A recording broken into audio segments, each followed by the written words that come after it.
Welcome everyone. I'm Gleda Land from the Energy, Environment and Resources program at Chatham House. And I'm really delighted to welcome you to this meeting on near-term climate hazards. How will they affect societies and stability? This is a meeting that's been held as part of London Climate Action Week. It will be recorded and it will be available on our website later. So we come together today knowing that global efforts to reduce greenhouse gas emissions are way off track, dangerously off track. And climate change is already affecting many areas of the world, some severely. We're seeing much more extreme weather events, floods, storms, and heat. And these are combining with the effects of land mismanagement, overexploitation of resources like water, tree loss, and so on, to create conditions for crisis on the ground.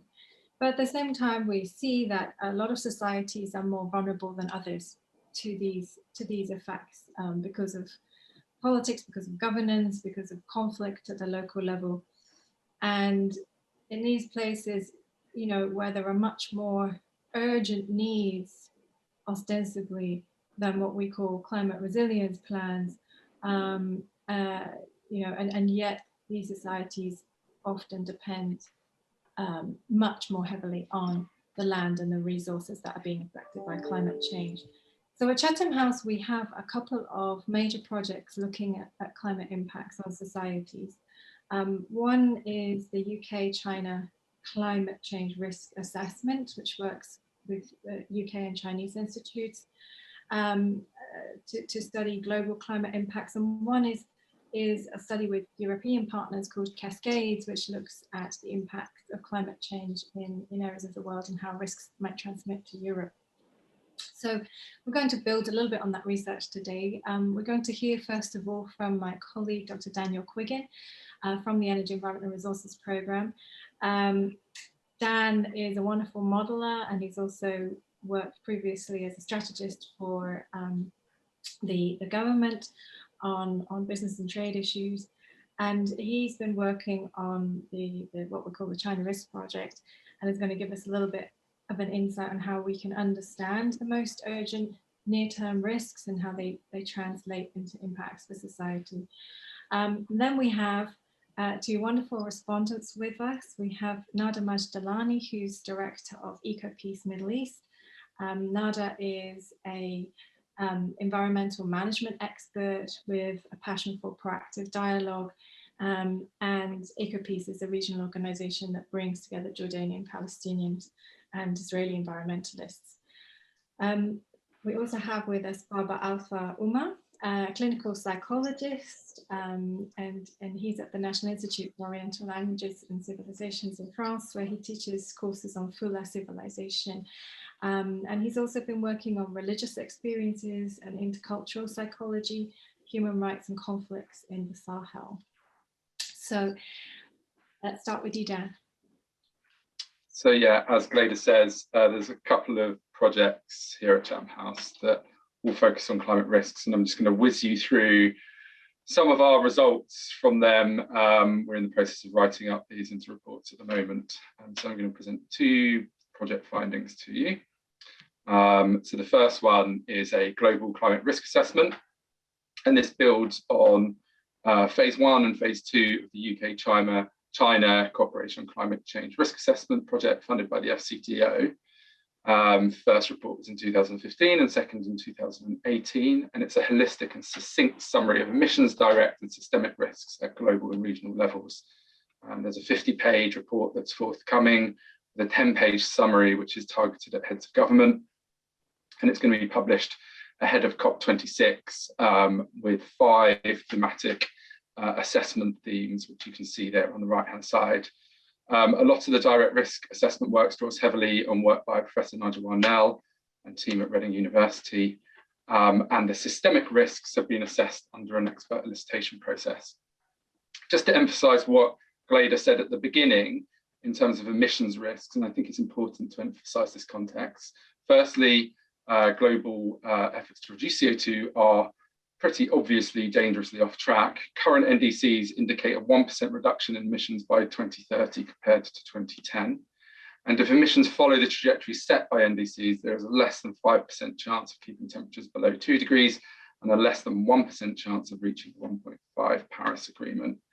If policy ambition, low carbon technology deployment and investment trends follow current trends, 2.7 degrees of warming by the end of the century is the central estimate, but there's a 10% chance of a 3.5 degree warming by the end of the century. And that's the emissions scenario or pathway that we've then assessed the risks that you're about to see under. But these numbers assume countries meet their NDCs. If they fail, the probability of extreme temperatures is non-negligible, and a greater than 5% temperature rise should not be ruled out. So here's some examples of the messaging. So this is under heat, productivity and health, and this is assessed under RCP 4.5, SSP 2. So that just describes the emissions trajectory, which the previous slide summarized in essence, and a socioeconomic pathway number 2, which is a sort of middle of the road socioeconomic pathway. I found this really interesting. So temperature increases are already resulting in over 50% of COVID-19 induced lost working hours, which I find absolutely startling. And I don't think a lot of people necessarily know that. By 2040, 3.9 billion people, not million, billion, it's not a typo, are likely to experience major heat waves each year. So this is heat waves that are in the 99th percentile of historic warm season temperatures. So basically, in essence, the most extreme temperatures that you can possibly imagine in the past for 4 or more days in a row. By the 2030s, more than 400 million people are likely to be exposed to temperatures exceeding the workability threshold. That essentially means they can't work outside because it's too hot. And more than 10 million people a year are likely to be exposed to heat stress exceeding the survivability threshold, meaning that in the outdoors, they would die. And here are the regional impacts. I'm not going to linger on this due to time, but this is a breakdown of how major heat waves impact different regions of the world by the percentage of their population. And you can see that every single region of the world, at least 20% of their populations are exposed to these sort of temperatures, and up to nearly 60% in large portions of Africa, Central America, and the Middle East. Then turning to food security, historically, here's some examples in Australia, Europe, and China, essentially indicating that in the past we've had severe collapses in yields. I'll just linger on the European one, which will become obvious as to why I'm doing that in a moment. In 2018, multiple crop failures and yields led to losses of 50% in Central and Northern Europe. So let's just keep that little stat in mind. To meet global food demand, more than 50% increase in food production is likely to be needed by 2050. However, yields are likely to decline by 30% due to the impacts of climate change. By 2040, the proportion of global cropland affected by severe drought, equivalent to that experienced in Central Europe in 2018, hence the emphasis on the European crop yield reductions, will likely rise to 32% per year. So 32% of global cropland affected by the sort of drought that Europe experienced in 2018 or Central Europe experienced in 2018. A synchronous greater than 10% yield loss in the top 4 maize producing countries would have devastating impacts on availability and prices, clearly. There's currently a near zero chance of that occurrence, but over the decade, not in individual years, but over the decade, over the 10-year period of the 2040s, this increases to just less than 50%, which is startling. And here again, I'm not going to linger on this, but we can look at the regional impact in 2050 of the proportion of cropland that's exposed to this sort of severe drought. We then went out to experts and asked them about systemic cascading risks. So how do different hazards and socioeconomic factors, human systems, infrastructure, etc., all combine to lead to very difficult to quantify in terms of severity and probability, but what do experts fear could happen as these complex systems start interacting? So the climate hazards that were of most concern are listed on this left-hand side here, with the red text indicating some of the major hazards in terms of their impacts in 2040. I won't run through them all. And these lead to impacts of concern stemming from the increase of pests and disease, water scarcity, crop failure, loss of livelihoods, and shifts in the ecosystems. The consequences are pretty dire, and all the arrows are intentionally purposeful. There's complex interactions between all of these different impacts and all of these different consequences. And I'll leave you to sort of skim your eyes over them. In essence, these can be categorized into sort of three main categories: essentially migration and displacement of people, armed conflict, and destabilization of markets with various different effects. This was on the basis, as I say at the top, 6 different cascading risk assessments by experts. Just to delve into one of those, so for food security, the climate hazards that they were most concerned about are changes in rainfall levels and patterns, heat waves, changes to weather patterns, and extreme events such as wildfires. We can then look at the direct impacts rather than the hazards. So how does this land for human systems and for the impacts on people? So crop failures, drought, soil erosion, river flooding, desertification, and decrease of water availability.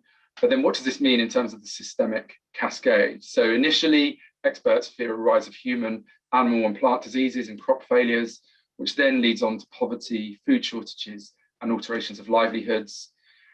And then on to hunger and malnutrition and food price spikes. The next bit I found really interesting, which is where the kind of the compounding dynamics start to kick in. So from poverty, we see that people start selling livestock and land, which leads to the entry point for opportunists and spoilers, which in itself amplifies the price increases and shortages in developing countries.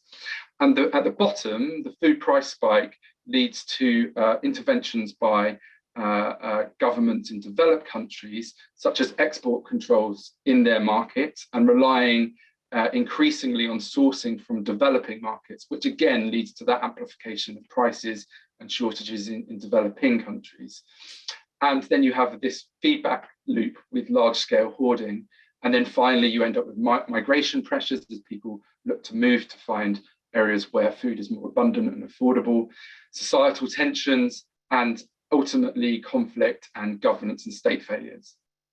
I'm not going to run through the migration pressures in the same amount of detail, but just to hold this slide up and see that the experts in these 6 different categories also assessed migration as well as trade and economic concerns and so on. And you can see that a fair amount of different dynamics essentially lead to a big concern around both forced and I can't think of the word, but optional, I suppose, migration and displacement of people, with huge impacts both in migration hotspots and out migration hotspots. I'm going to just run through the second project very, very quickly. This is focused more on near-term climate impacts, particularly within the 2030 horizon. We used a modified Delphi method to do a series of rounds where we asked experts to identify impacts that they're most concerned about. And it allowed space for climate scientists, or we hoped it allowed space for climate scientists and sector research experts to express concerns regarding climate impacts that is currently difficult to forecast with confidence, but whose societal impacts are likely to be significant. I'm not expecting you to be able to digest this slide. Essentially, this is a list of 85 different impact pathways that were synthesized from round 1, and then in rounds 2 and 3, these experts voted on the impact pathways that they were most concerned about. The summary of this was that most of the concern was focused on Africa. And so delving into that a little bit, there's greater concern regarding food security, particularly in East Africa and the Sahel, due to changes in rainfall patterns and drought, coupled with heat waves, all leading to crop failure. And that the hazards, drought, changing rainfall patterns, and heat waves and food security were felt throughout the African continent. Drought and crop failure is also likely to drive migration and displacement outbound of East Africa, with inbound migration concentrated in Southern Europe.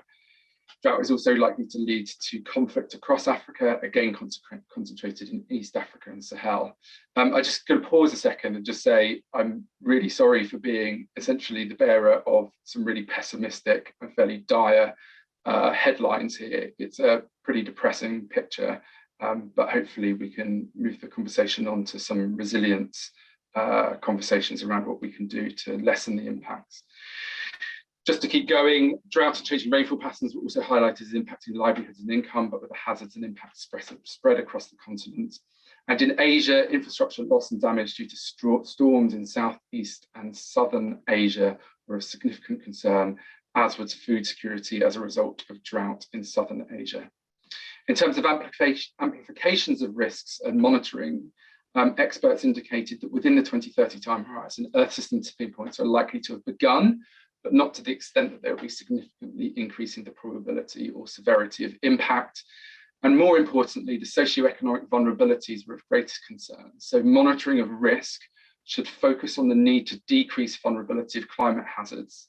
And in some instances, socioeconomic vulnerabilities are indeed tipping points in of themselves. So in essence, the conclusion of the workshop, or a couple of workshops that we held, was that the socioeconomic vulnerabilities, particularly in Africa and Southeastern Asia, need to be focused on in terms of monitoring, because only then can the risk profile really be understood properly. And some of the examples of vulnerability are listed here. I won't go through them in the interest of time, but you can just quickly glance over them. And if Glada wants me to, I can come back to this when we come to the discussion. I'm going to skip over the global just for interest of time. Thanks for listening. And here's a bunch of references, and I will leave it there and stop sharing my screen. Thanks very much. Thanks so much, Dan. And yes, it's a very gloomy picture that you've painted, and it's not, you know, we're going to kind of stay on that track for a little bit before we come to the options for resilience and mitigating some of these risks. Nada, I noticed that Dan didn't really talk about the Middle East and North Africa, and yet you've been part of our Cascades work with a lot of other stakeholders from the region, and it's very clear that the region is facing some extreme vulnerabilities, not least in terms of water resources. You're from a region that is suffering badly from human insecurity already, you know, not as a result of climate change. And I think it will be interesting to hear from your perspective how environmental degradation and the kind of impacts that Dan was talking about will impact societies, perhaps are already interacting with relations, and what, you know, how they affect the prospects for peace in the region and future. Thank you, Glada, and thank you, Dan, also for the wonderful presentation. I really learned a lot. The numbers are extremely shocking and alarming. And definitely at some point we'll come to the end of this conversation, perhaps with some recommendations and potentially some better picture and some light at the end of the tunnel. But indeed, Glada, when we speak about climate change impact, particularly in the Middle East, we're looking at soaring temperatures, increase in temperatures by the end of the century.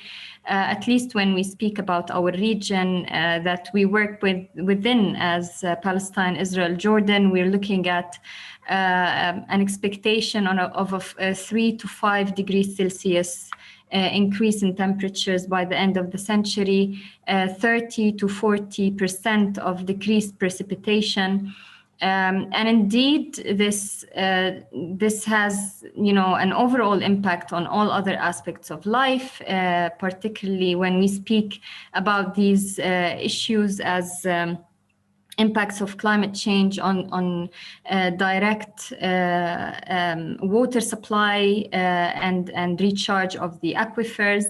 It has a particular impact on how to deal with the situation in an already scarce, water scarce region that is already also suffering from conflict that is also related to competition over water resources. This definitely links also to other aspects of life in the region. It impacts food security, economic growth and development, and creating job opportunities.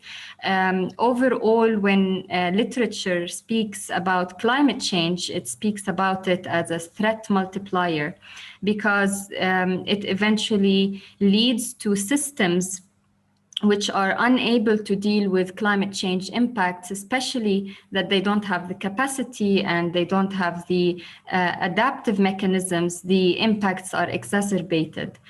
So when we speak about food security in the region, one of the most regions that will be hit, at least in our area, is the Jordan Valley region, Tigris-Euphrates, the Nile Basin.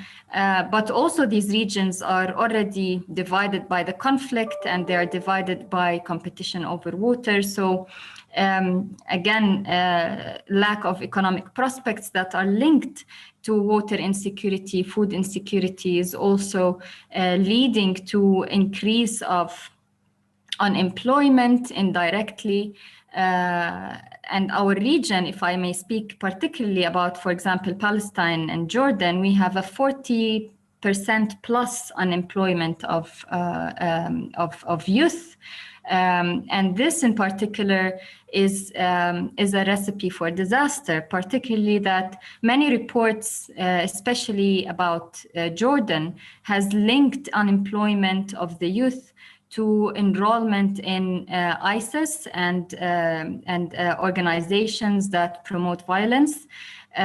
So basically, the linkages between climate change, water, energy insecurity, and unemployment and regional instability is in a region that is a boiling pot already, are very much intertwined. I'm not sure if I may go further into this, but I think towards the end of this conversation, we also might look at climate change as an opportunity multiplier rather than a threat multiplier. There's many things that we still are in our hands to do and to improve. And I'll leave it until then, maybe until you get into that point of the discussion. Thanks, Nada. Thanks for those excellent insights into the MENA region, and particularly the Jordan Valley. Alpha, if I can turn to you now. I mean, you've been working closely with herder communities in the Sahel, is that right? Yes, indeed. I've been working mainly with Fula communities in the Sahel. So it would be great to hear from you how the environment interacts with their lives and livelihoods. And I think also just reflecting on the wider conflict that's been taking place in the Sahel, you know, are there either aspects of that are obstructing or inhibiting the resilience of those communities to climate change? And perhaps, you know, maybe you can mention some of the ways in which that nexus that Nada was talking about between development, you know, employment, unemployment, regional instability, and maybe human rights, you know, come together when it comes to facing climate risks. Okay, well, thank you very much, and thank you for the opportunity. So looking at the Sahel, I will also say that we have a variety of threat multipliers in the climate questions. So I will be looking at impacts on population and also impacts on policy. What we can surmise about the Sahel in a couple of decades is that the population will be higher, of course. We can also expect droughts and floods to increase. And that doesn't necessarily mean that we will see dry lands. There may be more rainfall in part of the Sahel, and part of the Sahel may be getting greener, actually. But that does not mean that the environment is getting better itself. Floods will abound, and biodiversity will also plummet. And this is why we'll also see violence over resources more and more, and change in transhumance routes. Usually when people think of nomadism, they think of nomads going always, toward one direction or going in circles, but it's difficult to see nomads as people who are centered around a village and they go back and forth. And this is transhumance actually. So nomads practicing transhumance have routes which they already know. And because of climate change, there are certain areas they cannot go to anymore, or because of the scarcity of resources, they have to go further and further, and so meet other people who are not accustomed to seeing them, creating potential conflict. And we should also be looking at vulnerable groups such as women and children. There is a direct impact of climate change socially and politically dominated groups. For instance, women are the ones who sell small produce and also small livestock, and they're more dependent on shocks and instability. So when there's a drought, for instance, women cannot go as far away as men, practicing the transhumance. They have to stick around, and sometimes they become the household leaders and they are less mobile. And so they have a smaller array of strategies of survival. This is something we have to keep in mind for the opportunities as well. But for now, I would just talk about them in terms of dangers. So we should also be expecting more rivalry with political instability, and this is where the risks are concentrated. I will say that climate change, well, it is the danger we are here to talk about today, but it's very much linked to issues of governance. Because of bad governance, we are facing a tremendous catastrophe with climate change. I was lucky to participate in Adelphi's Perspective workshops, also part of the Cascades program. So they showed that management of conflict for resources, agricultural productivity, infrastructure, and access to markets were the main factors, and strong institutions as well. They have highlighted 3 ways of going forward.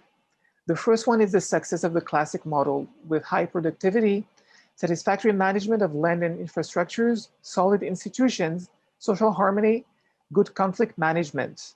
So in that view, everything seems to be going well. But the problem is that there is more vulnerability of marginalized groups and overdependence on agriculture, and the environment also suffers. So that classic model is what we have right now. More and more productivity and trying to better the institutions, but sometimes we don't see the effects of agriculture on the environment. There's another prospect called everyone on their own. In this one, infrastructures and productivity are high, but institutions are weak, and conflict management also is not something that states are efficient in. It's a society of individualism where environment suffers, and also, so that means that you have infrastructures, you have the productivity, it seems that all the conditions are met, but the government is not delivering to individuals. So more and more people are enticed to try to vie for themselves and maybe go to new areas and try to exploit new resources. And we have also consequences on the environment. And then there is a third scenario called the new direction scenario. In that one, which is probably the one that we wish for most, there are good institutions and access to services. Conflict management is also fine. Agriculture is decentralized, meaning that people don't have to go to big cities anymore as often. But productivity will be lowered and access to market will also be limited, but the environment can thrive. So that means looking at new ways of development. And this is something that can only be done with partners and with the global stage. This is not something that the Sahel can also only try to practice by itself. So climate change will also harm the ability to withstand shocks.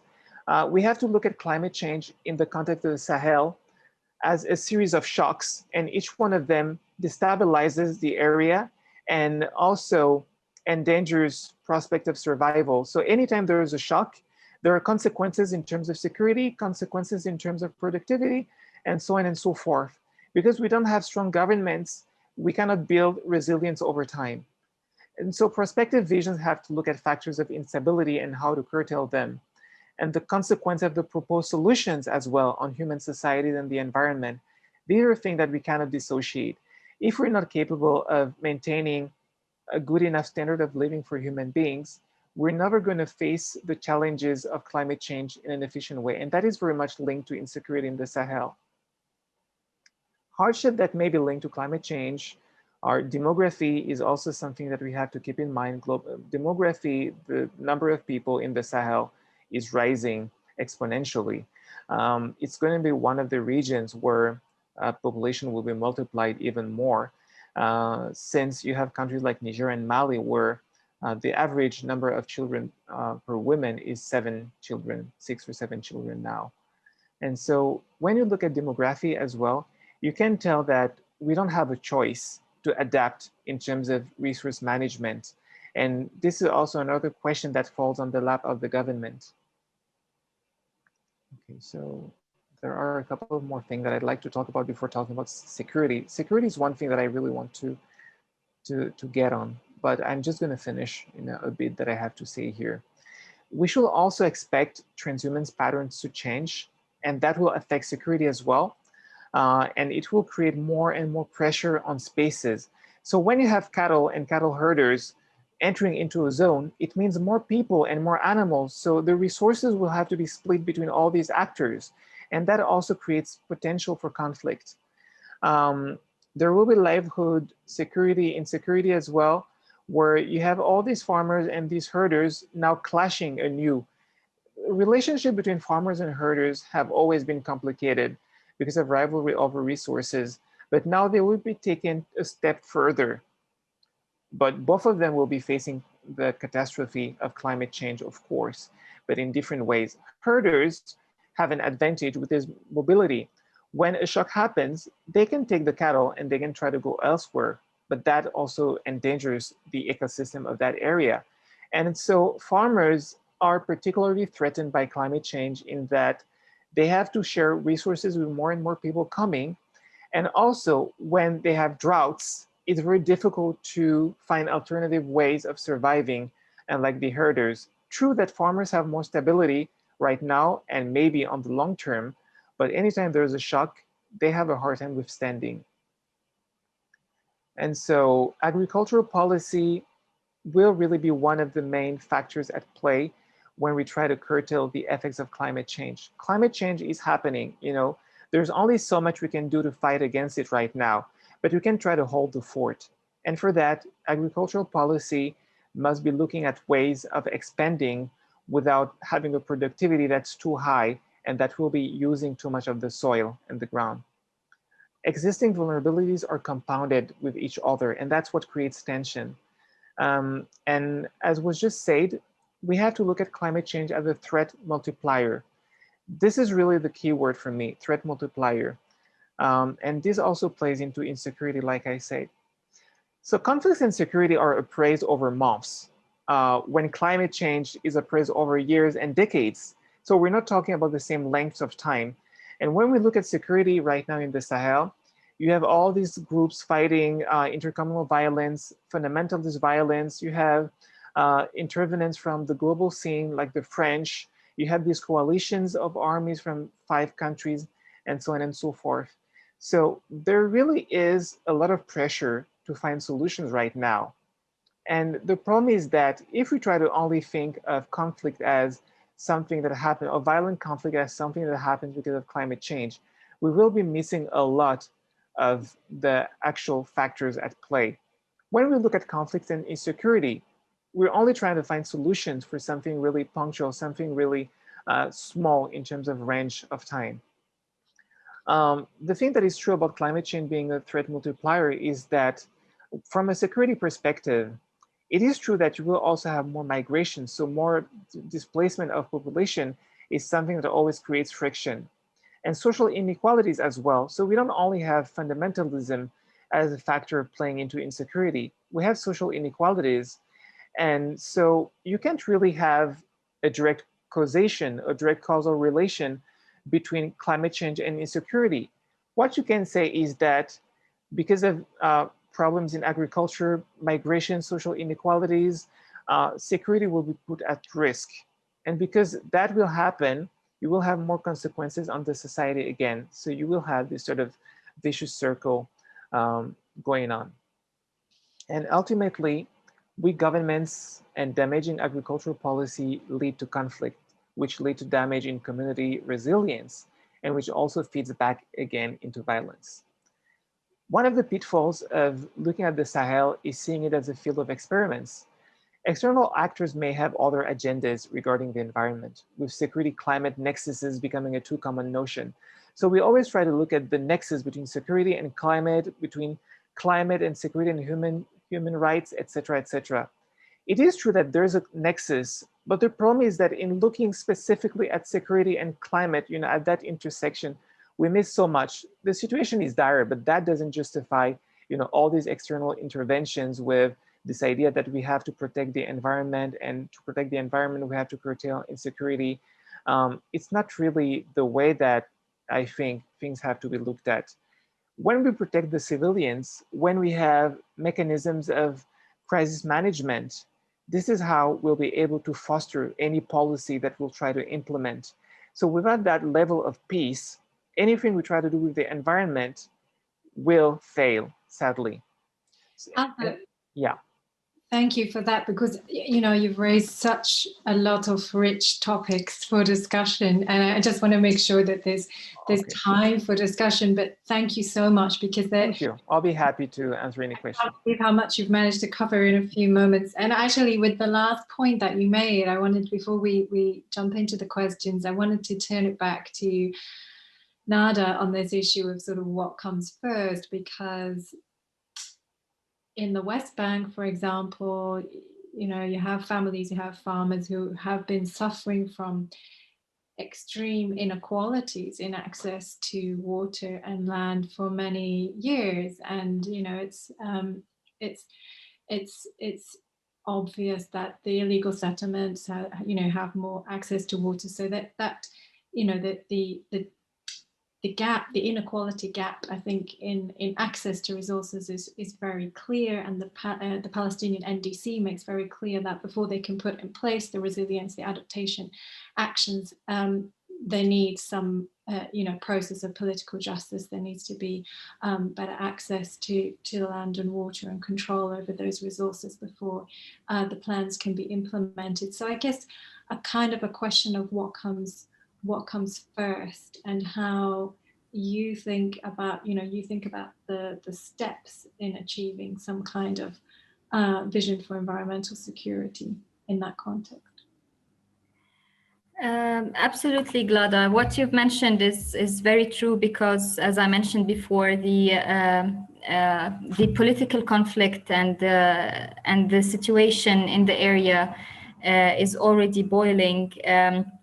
And for Palestinians particularly, as you described, the lack of access to water under their feet is definitely impacting all sorts of aspects of their lives.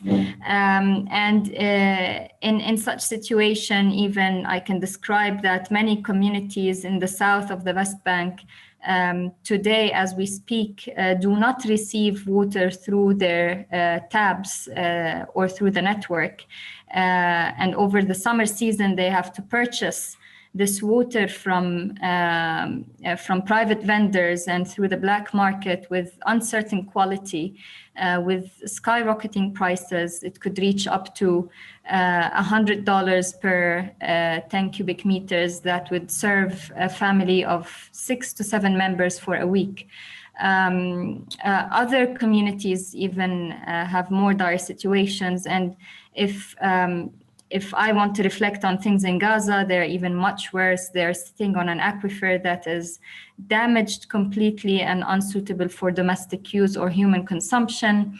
It is widely polluted by nitrates and saline because of overpumping and seawater intrusion. So definitely the situation is bleak. And because of the current political framework, the Palestinians are unable to reach or to gain their water rights. The framework of the Oslo Accords that was put 25 years ago put water as one of the 5 final status issues for negotiations between Palestinians and Israelis. This has left Palestinians with very limited control over developing their own water resources, pretty much also vetoed by the military establishment in Israel. And therefore we are limited to a certain amount and quantity to pump from underground aquifers or shared aquifers, and leading also the Palestinian Authority to actually purchase water from Israel, from the Israeli Water National Company, which is either desalinated or water that is under our feet. And then we have the situation of the inequality of water allocation between settlements in the West Bank and Palestinian communities. We have also mismanagement that is internal in between Palestinian communities due to the fragile capacity and in the water sector, and the inability to regulate the water sector into a more organized manner in terms of service providers and the establishment of the national water companies. So there's a mix of complexities between in between the Palestinian-Israeli conflict, the internal Palestinian division between Gaza and the West Bank, which is also impacting how things can be done on ground and developed in the Gaza Strip. We have complexities already in the West Bank and the ability to develop infrastructure and so forth. So in that sense, what can we do when we are stuck with all these layers of complexities and that first of all require a political will and a shift in the political paradigm? As an organization, we have come up with several aspects that encourage climate change adaptation and mitigation and resilience that would lift up the entire region, but also provide Palestinians the opportunity to and the ability to combat climate change. And one of these key aspects is to actually put water issues as a primary issue for reviving negotiations between Palestinians and Israelis on the water file. And why is this possible today, and it wasn't possible 25 years ago, is because today the water pie has increased by the technology development of desalination and wastewater treatment. So now what we've been negotiating 25 years ago on purely natural water has now become a low-hanging fruit, because today Palestinians, they can gain their water rights, just and fair allocation of natural water resources in a manner that also will not affect the amount of water that is accessible by Israelis in Israel proper. And we do recognize how these issues are very much intertwined with the other hardcore, difficult political issues like refugees and illegal settlements and the borders of the Palestinian state, especially when we speak about also water resources that are being threatened, such as the Jordan River and the Dead Sea, which also the Palestinians have no access to. So first of all, what we need is a shift in the political paradigm and to encourage people to sit together over the negotiations table and discuss these issues. The other level requires out-of-the-box ideas. We're also proposing what is called a water energy nexus or exchange between Palestine, Israel, and Jordan, which would create interdependencies in exchanging the two most precious resources of the region, and therefore create some sort of geopolitical stability as well, as we depend on each other on these precious resources. But of course, there needs to be other mechanisms on a national level, because as you've mentioned, the NDC places a lot of hope on the political process, but this alone does not, achieve, because this is again a long-term vision. It is very ambitious, but it requires on-ground practical steps that need to address the urgencies of today, and the threats and the near threats of today. Particularly, we need to engage private sector, innovators, young people, and entrepreneurs to basically lead the journey of innovation to establish also businesses and solutions on ground for farmers and for companies and producers and water service providers and the energy sector, with all sorts of solutions that are required to improve the situation on ground immediately. Thanks, Nada. Yeah, some really, really big, wide thinking on solutions there that I think I'm sure we could have a whole meeting on that in itself, given the complexities of the situation. I know we just have about 10 minutes left, so I'm going to field two questions to Alpha, one from Mona Ismail, one from Antonio Ferraz de Oliveira. Mona asks, it's interesting to note the culture of individualism in pastoralism as a detriment to environment and cascading effects. Can Baba Alpha Umar say a bit more on this? And the question from Antonio is, thank you for these fantastic presentations. A question for Baba, to what extent do you think ECOWAS is functioning to coordinate climate action and adaptation in the Sahel region? Is there something more that it should be doing? So that's the regional organization for the West African states. Oh, you're on mute. Yeah. One thing that I will say about herders is that mobility of herders is a survival mechanism. So looking at herders being individuals going from one place to another and using the pastures is actually looking at a wider problem of the lack of grazing areas. And this is something that governments are the ones to be in charge of. When you see patterns of migration, of nomadism by herders, one thing that you will notice is that everywhere they go, people will start getting riled up and saying that, well, we have conflicts right now because they're coming into our lands and these lands belong to us. Why don't they go back to their countries? Which creates a lot of friction and violence. So there's the narrative about herders being the culprits in all this fighting between herders and farmers. I think that since we don't have a strategy around cattle herding that integrates safe routes of transhumance, this is why we have a dire problem.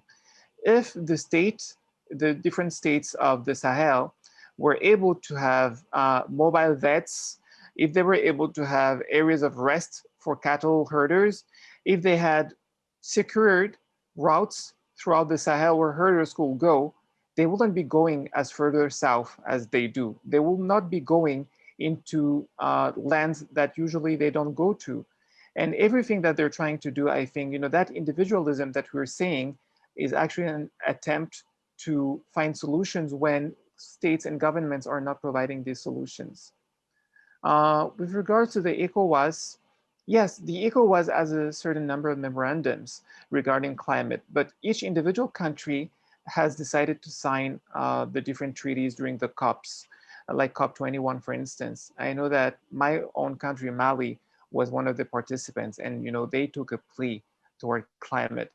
But the problem is that we have so many actors and so many organizations in the region. We have the SILS, which is in charge of the Sahel countries. We have the SENSAD, we have the UMOA, etc. We have all these organizations, and they're not coordinating their actions well enough.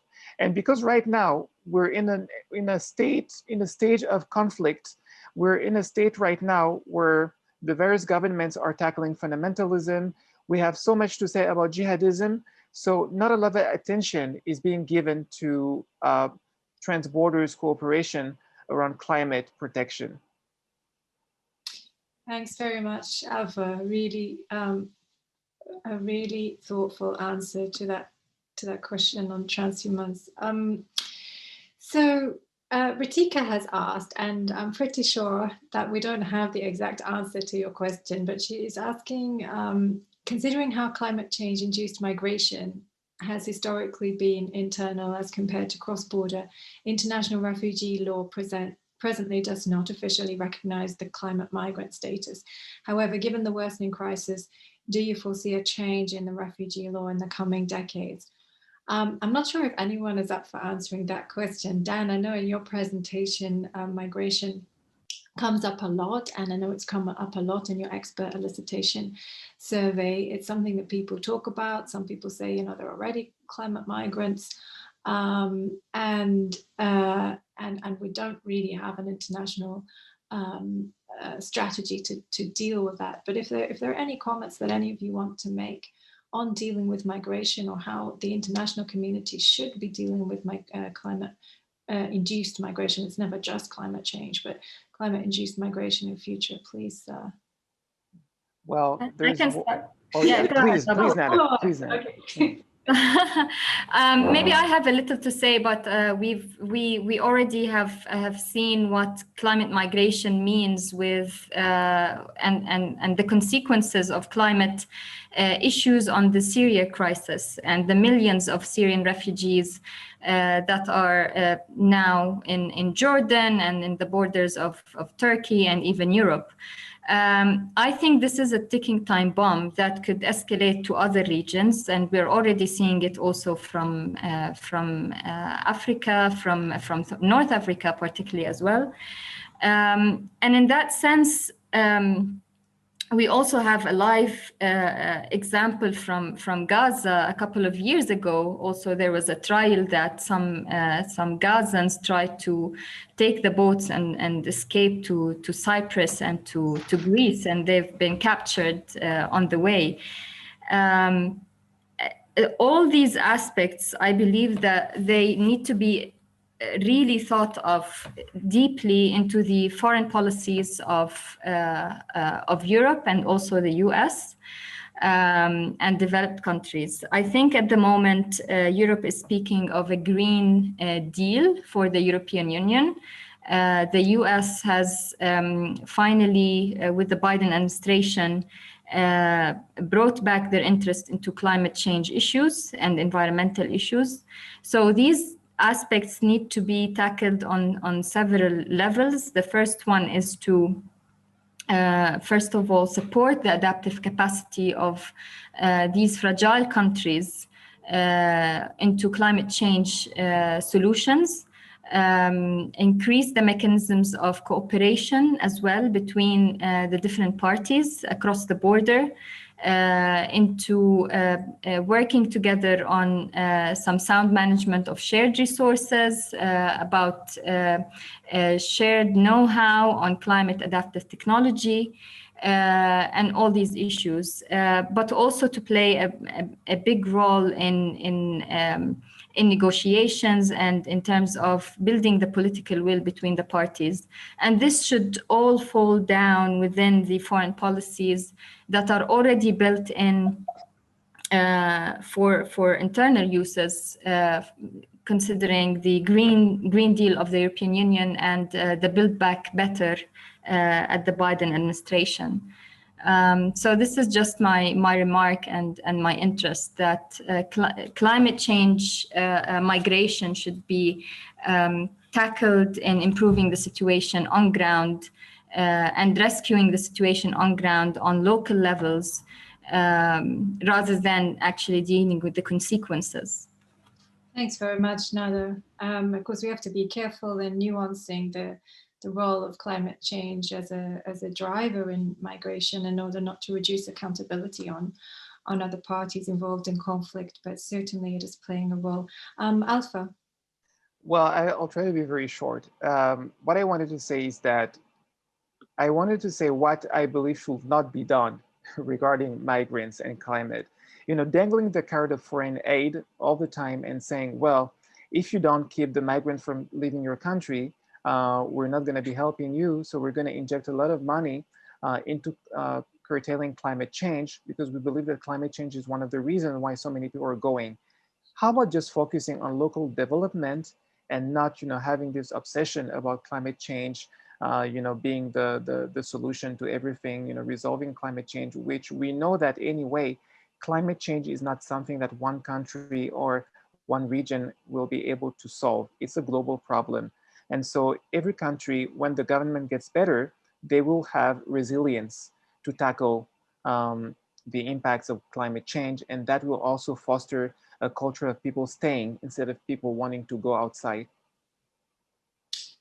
Thanks very much, Alpha. And it's certainly a political issue, I think, for donors and international financiers in terms of how they justify assistance. So we have a question for Dan as well. Feel free to say something on migration, but question from our colleague, Owen Grapham. How can we use a greater understanding of these climate risk pathways to build greater adaptive capacity? Should we be looking at early warning systems, for example?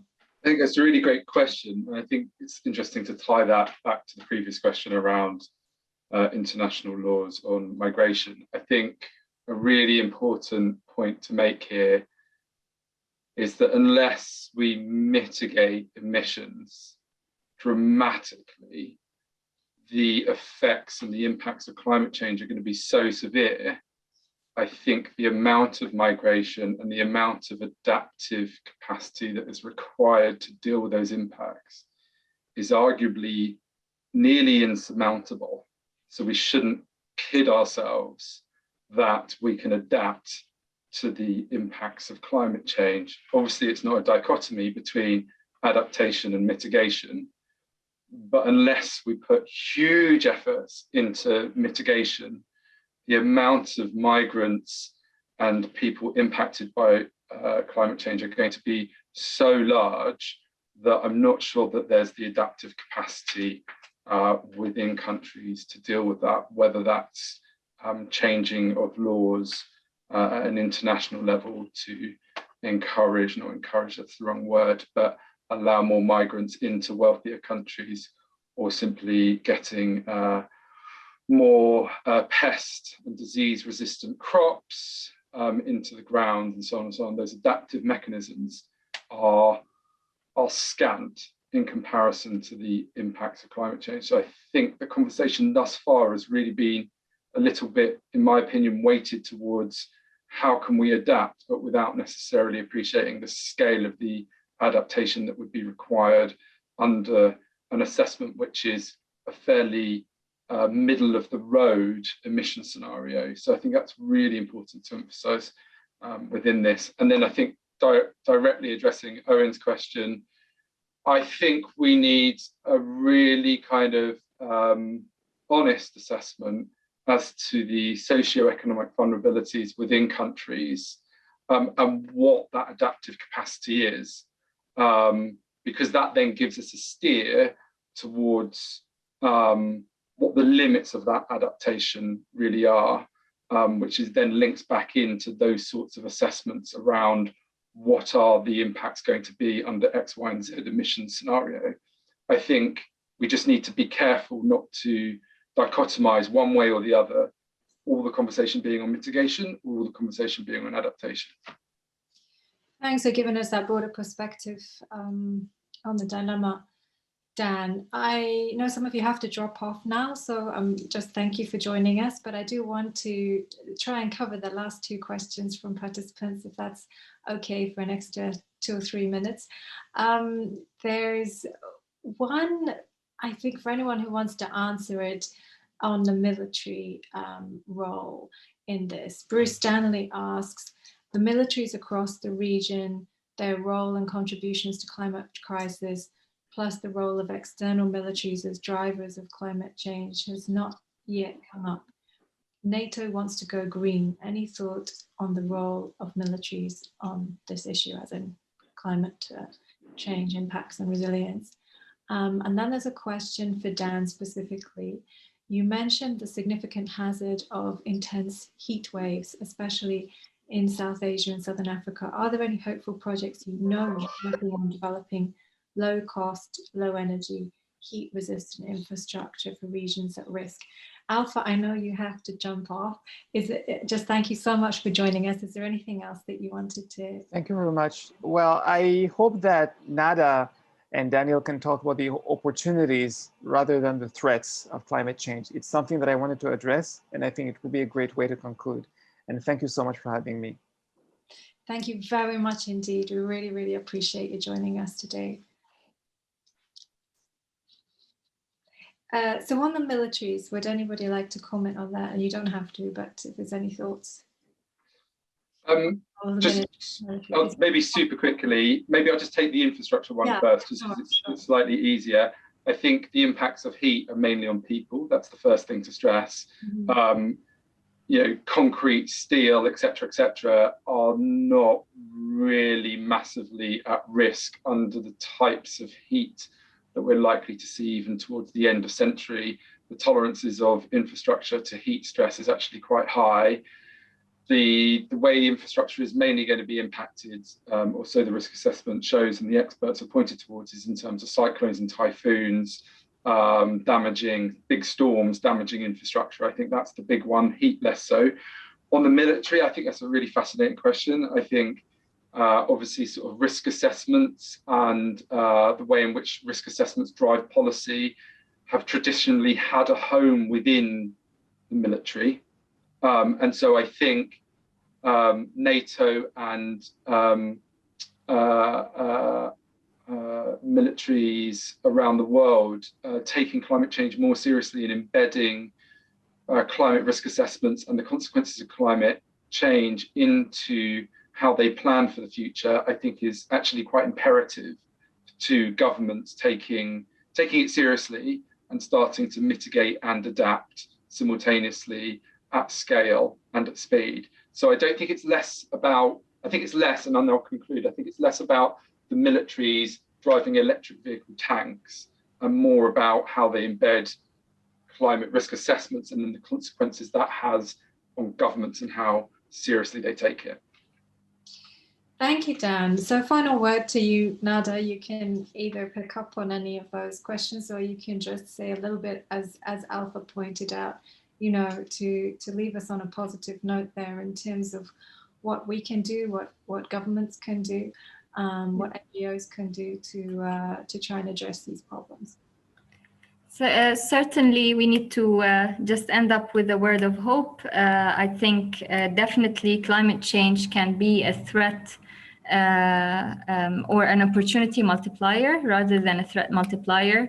The role of civil society, environmental activists and experts all around the hotspots and regions that suffer from climate change and conflict need to act up fast in order to put climate change issues and climate security issues on the agenda of governments, to actually start speaking together and finding ways for a cooperative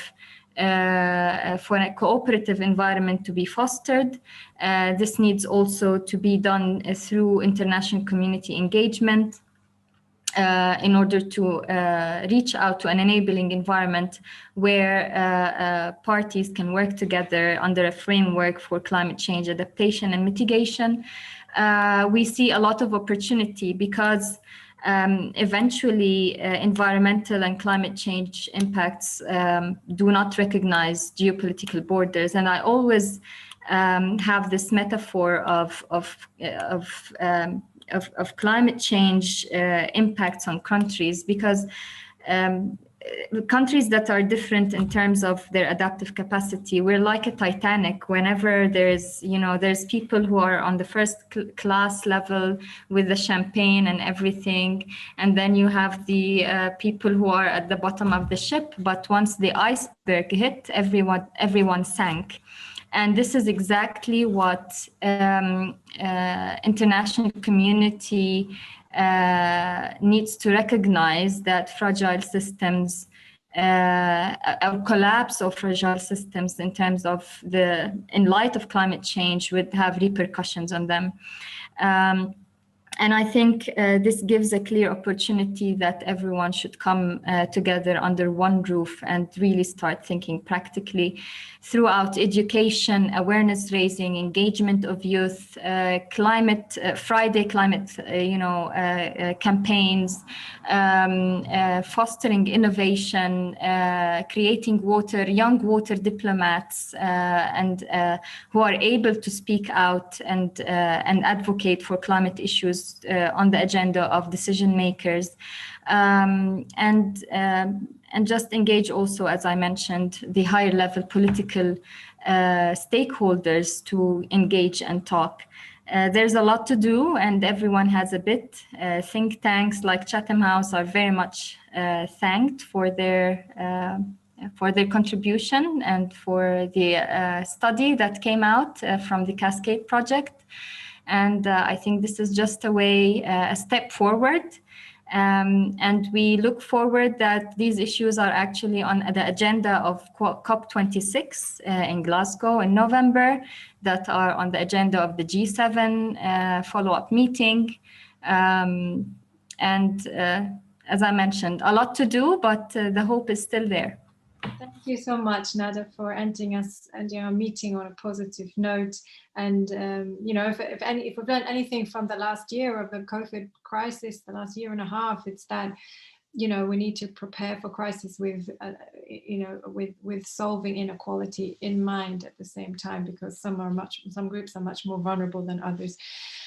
So with that, I'd really like to thank our panelists, Dan, Nada, and Alpha, very, very much for spending the time with us today and sharing their insights.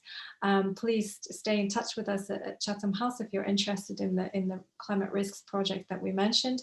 Anam Farhan did a brilliant job of organizing this as part of London Climate Action Week, so thank you, Anam. And we hope to see you all again in the following meetings, which you can also find advertised on our website.